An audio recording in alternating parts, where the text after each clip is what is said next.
बिस्मिल्लाहिर्रहमानिर्रहीम अस्सलाम वालेकुम। आपके अपने फूड चैनल अभी फूड क्रिएशन में आपको वेलकम करती हूँ। खुशामदीद। अपनी दुआओं में हमेशा याद रखें। आपकी दुआओं की हमेशा ही ज़रूरत रहती है। आज की रेसिपीज़ क्या हैं? आज की रेसिपीज़ हैं चटनियाँ। हम बनाएंगे एक सब्ज़ चटनी धनिया पुदीने वाली और एक बनाएंगे हम इमली की खट्टी मीठी चटनी। ये दोनों चटनियाँ हम बनाएंगे रमज़ान के लिए। तो चलें शुरू करते हैं सब्ज़ चटनी बनानी। सब्ज़ चटनी के लिए मुझे चाहिए धनिया और पुदीना और सब्ज़ मिर्च। ये मैंने ली है एक गड्डी पुदीने की और एक गड्डी है ये धनिये की। धनिया बहुत ज़्यादा है, बड़ी गड्डी है जिसको मैं हाफ़ यूज़ करूँगी। इसको हाफ़ लूँगी और इसको हम अच्छे तरीके से साफ़ करेंगे और इसको काट कर अच्छे से धोकर रखेंगे। एक ब्लेंडर जग लेंगे, ब्लेंडर जग में हम ये सारी चीज़ें डालेंगे, 4 से 5 सब्ज़ मिर्च डालेंगे, 1 बड़ा चम्मच डालेंगे अनारदाना, 5 से 7 क्लव्स डालेंगे, जो वे डालेंगे लहसुन के और 1 लेमन जूस डालेंगे। ये सारी चीज़ें इसमें जाएँगी, साथ जाएगा इसके पुदीना जो मैंने के धो के अच्छे से काट के रखा हुआ है। पुदीना डालेंगे इसमें और धनिया डालेंगे। अच्छे से धोकर आपने रखना है क्योंकि इसके अंदर बहुत मट्टी होती है। जो सब्ज़ पत्तों वाली सब्जियाँ होती हैं ना, इनमें बहुत मट्टी होती है। आपने इसको धोना बहुत अच्छे तरीके से है। अगर आप चाहें तो कुंडी में बना लें, अगर आप सिलबट्टे पे चाहें वैसे बना लें, जैसे भी चटनी बनाना चाहती हैं आप बना सकती हैं। मगर मुझे लगता है कि ब्लेंडर में अच्छी बन जाती है तो हम ब्लेंडर यूज़ करते हैं। इसमें डालूँगी आधी चम्मच जो है वो ज़ीरा, ज़ीरा जाएगा इसमें आधी चम्मच, टीस्पून, हाफ़ टी स्पून ज़ीरा और 1 टीस्पून जाएगा इसमें नमक का। जब हम चटनी बनाते हैं, दही के अंदर बनाते हैं या वैसे यूज़ करनी हो तो इसमें नमक हम कम ज़्यादा कर सकते हैं। वो ऐसा कोई मसला नहीं होता है। इसको हम कर लेंगे ब्लेंड। बिल्कुल पानी की ज़रूरत नहीं है। अगर ज़रूरत पड़े तो 1 से 2 चम्मच आपने पानी यूज़ करना है, ज़्यादा पानी इस्तेमाल नहीं करना क्योंकि धनिया धोया हुआ है, पुदीना भी धोया हुआ है तो ये अपना पानी खुद छोड़ते हैं। पत्तों वाली सब्जियाँ पानी छोड़ देती हैं, इसलिए इसमें आपने पानी ज़्यादा नहीं डालना ताकि बहुत लिक्विडी ना बने। तो हमारी चटनी जो है माशाल्लाह से रेडी हो चुकी है। धनिया की चटनी तैयार है। अब बनाते हैं हम इमली की चटनी। इसके लिए मैंने ली है 1 पाव इमली। इसको मैंने भिगो देना है 1 घंटे के लिए। इसको हम 1 घंटे के लिए भिगो कर रख देंगे ताकि ये नरम हो जाए और इसका पल्प हमें इसका गूदा अच्छा-सा मिल जाए। 1 पाव इमली ली है, इसको मैं 1 घंटे के लिए भिगो के रख दूँगी। छोटा बर्तन था तो उसमें मैंने इसे बड़े बर्तन में शिफ्ट कर लिया है। बर्तन में डाल के इसको अच्छे से मैंने चम्मच के साथ मैश कर कर के इसका गूदा जो है वो निकाला है। ये देखें, काफ़ी गाढ़ा गूदा है तो इसको मुझे 2 से 3 दफ़ा थोड़ा-थोड़ा पानी डाल के इसका गूदा निकालना पड़ेगा। इसको मैं अच्छे से छान लूँगी। इसका जितना भी गूदा है, जितना इसका पल्प है इमली का, वो हम अच्छे से छान लेंगे छन्नी में। इसके अंदर बहुत से पत्ते, कंकर और टहनियाँ होती हैं, वो सारी जो हैं, हमने उसको छानना है। हमें बिल्कुल इसका प्योर गूदा चाहिए, उसमें कोई चीज़ भी नहीं चाहिए। देखिए कितना गाढ़ा है ना, इसको मैं फिर पानी डालूँगी और एक दफ़ा फिर इसको छानूँगी। तो आपने भी इसको ज़ाया नहीं करना है, अच्छे तरीके से इसको 2 से 3 दफ़ा पानी डाल-डाल के इसको हमने छान लेना है। अगर आप चाहें तो आध पाव भी ले सकते हैं इमली, कम इमली की बनानी है तो कम की बना लें। ये क्योंकि बहुत मज़ेदार बनती है और पूरा रमज़ान चलती है तो इसलिए मैंने 1 पाव बनाई है। आप चाहें तो आधा पाव इमली लेके उसकी भी बना सकते हैं।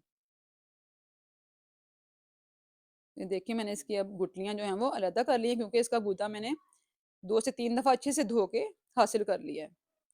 गूदा सारा निकल गया है और गुठलियाँ इसकी मैं अलग कर दूँगी और इसको एक दफ़ा से फिर छान लूँगी।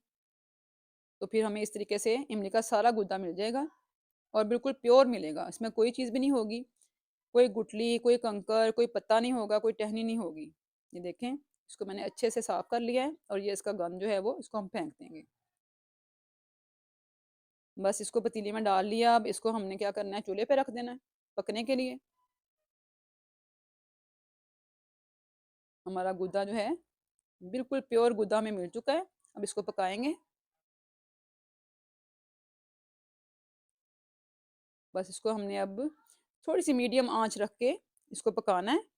जब ये पकने लग जाएगा ना, हल्का-सा थिक होगा, ये देखें पकने लग गया है और फिर ये हल्का-सा थिक भी होगा। फिर इसमें बाकी चीज़ें ऐड करेंगे हम। अगर आप चाहते हैं तो इसमें सिर्फ़ गुड़ डाल सकते हैं। 1 पाव इमली ली है तो 1 पाव गुड़ जाएगा, आधा पाव इमली ली है तो आधा पाव गुड़ जाएगा।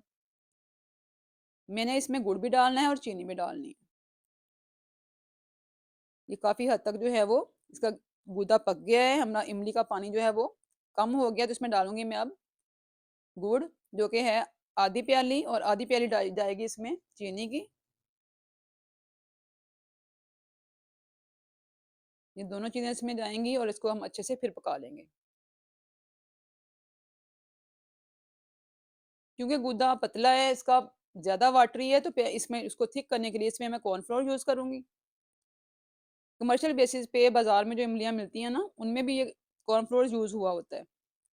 वरना हम पका-पका के उसको थिक करेंगे तो वो बहुत थोड़ी-सी रह जाती है ना, तो इसलिए हम इसमें कॉर्नफ्लोर डालेंगे। 2 चम्मच मैंने कॉर्नफ्लोर लिया है। थोड़ा-सा पानी डाल के उसको घोल लेंगे और हम इसको अपनी चटनी में शामिल करेंगे। 2 चम्मच कॉर्नफ्लोर थोड़े से पानी के साथ घोल लेना है आपने। इसको हम डाल देंगे इमली की चटनी में, जो कि पक रही है। देखें पक-पक के कितनी कम हो गई है ना। अगर हम इसको और ज़्यादा थिक करने की कोशिश करेंगे तो और ज़्यादा थोड़ी रह जाएगी। तो इस मौके पे हमने डाल देना है इसमें कॉर्नफ्लोर 2 चम्मच जो हमने घोल के रखा था। तो हमारी चटनी जो है ये पक-पक के अब और थिक हो गई है। माशाल्लाह से इसको पकाएँ थोड़ी देर और 5 से 7 मिनट, और ये हमारी चटनी जो है ये अब बिल्कुल माशाल्लाह से रेडी होगी। थोड़े से स्पाइसेस इसमें और ऐड करेंगे कुछ चीज़ें।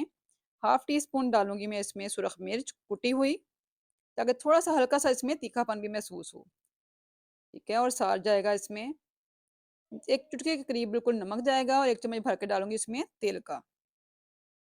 ये चीज़ें इसमें जाएँगी। आप चाहें तो तिल डालें, नहीं पसंद तो ना डालें। चाहें तो आप चारों मगज़ भी डाल लें, चाहें तो आप कुछ भी ना डालें। ये ऐसा कोई मसला नहीं है, आप चाहें तो एज़ इट इज़ इसको सिर्फ़ इमली के साथ बना सकते हैं। मुझे तिल अच्छे लगते हैं तो मैंने इसमें तिल डाले 1 चम्मच भर के, तो उससे इसकी शक्ल भी प्यारी हो जाती है, उसका टेस्ट भी बढ़ जाता है माशाल्लाह से। तो अल्हम्दुलिल्लाह हमारी इमली की चटनी जो है ये देखिए माशाल्लाह से थिक हो गई है और रेडी हो गई है। इसके पकने से भी आपको अंदाज़ा हो रहा होगा कि ये माशाल्लाह से अब थिक हो गई है। इतने खूबसूरत से रंग वाली हमारी चटनी तैयार हो चुकी है। तो अब हम चूल्हा बंद कर देंगे। अल्हम्दुलिल्लाह हमारी दोनों चटनियाँ रेडी हो चुकी हैं। हमारी धनिया पुदीने की चटनी और इमली की खट्टी मीठी चटनी भी माशाल्लाह दोनों रेडी हैं। आप इसको पूरा रमज़ान के लिए बनाकर सेव कर सकते हैं। दही भल्ले, पकोड़े, समोसे, रोल जिस तरह मर्ज़ी इनको आप यूज़ करें, आपको मज़ा देंगी। तो उम्मीद है कि आपको मेरी रेसिपी आज की पसंद आई होगी। अगर पसंद आई है तो मेरे चैनल को ज़रूर सब्सक्राइब कर लें। प्यारा सा कमेंट करके बताएँ कि आपको मेरी रेसिपी कैसी लगी है। दूसरों के साथ इस रेसिपी को ज़रूर शेयर करें। अपनी दुआओं में मुझे हमेशा याद रखें। फिर मिलूँगी बहुत अच्छी नई मज़ेदार सी रेसिपी के साथ। तब तक के लिए अल्लाह हाफ़िज़।